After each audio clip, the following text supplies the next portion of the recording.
অগপ ত্যাগ করে কংগ্রেসে যোগদান করেন আলগাপুরের কয়েক শত যুবক। বৃহস্পতিবার হাইলাকান্দি জেলা কংগ্রেস ভবনে জেলা সভাপতি শামসুদ্দিন বড় লস্করের সভাপতিত্বে এক যোগদান কার্যসূচির সভা অনুষ্ঠিত হয়। এদিন প্রাক্তন জেলা পরিষদ সদস্য আফতাবউদ্দিন লস্করের নেতৃত্বে আলগাপুর সমষ্টির অগপ দলের বিভিন্ন পদাধিকারীরা কংগ্রেস দলে যোগদান করেন। সেদিন যোগদান করেন কাটলিছড়া জেলা পরিষদ সদস্য ইমরুল আলম বড়ভূইয়া, মোহনপুর প্রাক্তন জেপি সভাপতি নিজামুদ্দিন বড়ভূইয়া, অগপ প্রাক্তন জেলা সম্পাদক আনোয়ার হোসেন চৌধুরী, অগপ প্রাক্তন সাংগঠনিক সম্পাদক আমন বড়ভূইয়া, অগপ জেলা কমিটির সহ সম্পাদক আনামুদ্দিন বড়ভূইয়া, প্রাক্তন সহসভাপতি অগপ জেলা কমিটির আব্দুল ওয়াহাব চৌধুরী, ধলাই মলাই জিপির প্রাক্তন সভাপতি ফখরউদ্দিন বড়ভূইয়া, হরিশনগর জিপির প্রাক্তন আঞ্চলিক পঞ্চায়েত সদস্য আব্দুল কায়ুম লস্কর, হরিশনগর জিপির প্রাক্তন গ্রুপ সদস্য মঈনুদ্দিন বড়ভূইয়া সহ সাইদুর রহমান লস্কর, ইসমাইল মজুমদার, ফারুক আহমেদ, জিহার হোসেন, সোহারউদ্দিন, মুজিবুর রহমান বড়ভূইয়া। হাইলাকান্দি থেকে রাহাতুল আক্তার বড়ভূইয়ার রিপোর্ট।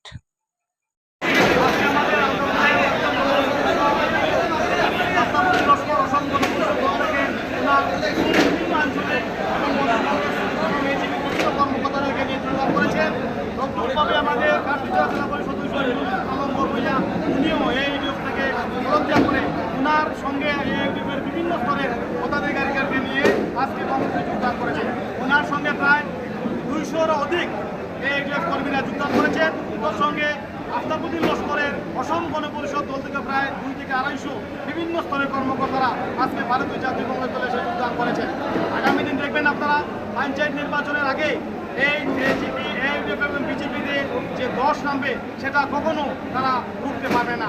কংগ্রেসের প্রতি আদর্শিত হয়ে আমাদের ভারতীয় জাতীয় কংগ্রেস দলের প্রাক্তন সভাপতি রাহুল গান্ধীজির যে মোহাম্মদকে দোকান নেই, যেভাবে মানুষের ঢল নামছে, সেই সব মানুষদেরকে আমরা স্বাগত জানাচ্ছি। আগামী দিন শুধু জেলা কংগ্রেস ভবন নয়, আমরা প্রতিশ্রুতি দিচ্ছি, আমরা ভিলেজে গ্রামে গ্রামে গিয়ে ঘরে ঘরে গিয়ে মানুষদেরকে আমরা কংগ্রেসে যোগদান করাবো এবং সম্বর্ধনা কার্যসূচি আমরা করব।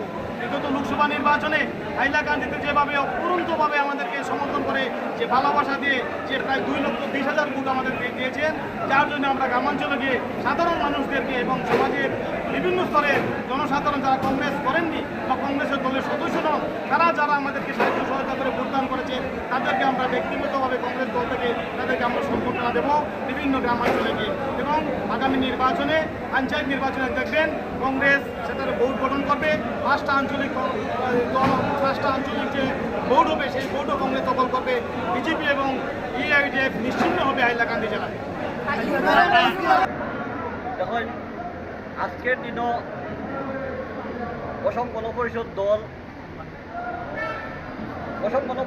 গঠন হয়েছিল একটা আসামের একটা আবেগ, আসামের বিভিন্ন সমস্যা নিয়ে। আর 856 জন শহীদের বিনিময়ে অসম গণপরিষদ দল গঠন হয়েছিল।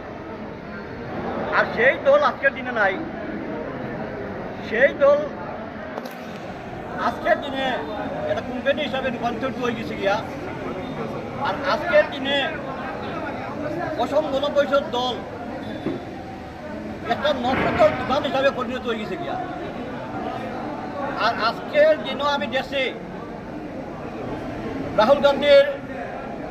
राहुल गांधी जी जे बात नफरत का दुकान बंद है, अब ये मोहब्बत का दुकान खुला है, इसलिए हम मोहब्बत का दुकान में आया।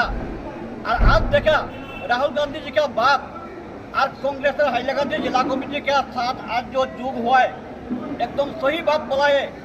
ये कांग्रेस का ऑफिस मोहब्बत का दुकान है। বাস্তব ইউনিয়ন দল থেকে আমি নির্বাচিত হয়েছিলাম জেলা পরিষদ সদস্য হিসাবে কাটলিছড়া জেলা পরিষদ সমষ্টি থেকে। কিন্তু আমি এখন পলিটিক্যালি ম্যাচিউরড হয়েছি। এখন আমি আঞ্চলিক দলে থাকতে চাই না, আমি চাই একটি ভারতীয় জাতীয় একটা দল যেটা কংগ্রেস, সেই দলে আমি থাকতে চাই। সর্বক্ষেত্রেই মানুষ ছোটো গাছের নিচে কম থাকে, বড় গাছের নিচ যায়।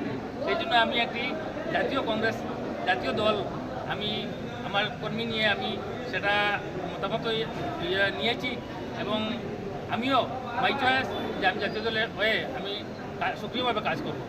बाकी है देखবেন অনেক লাইনে রয়েছে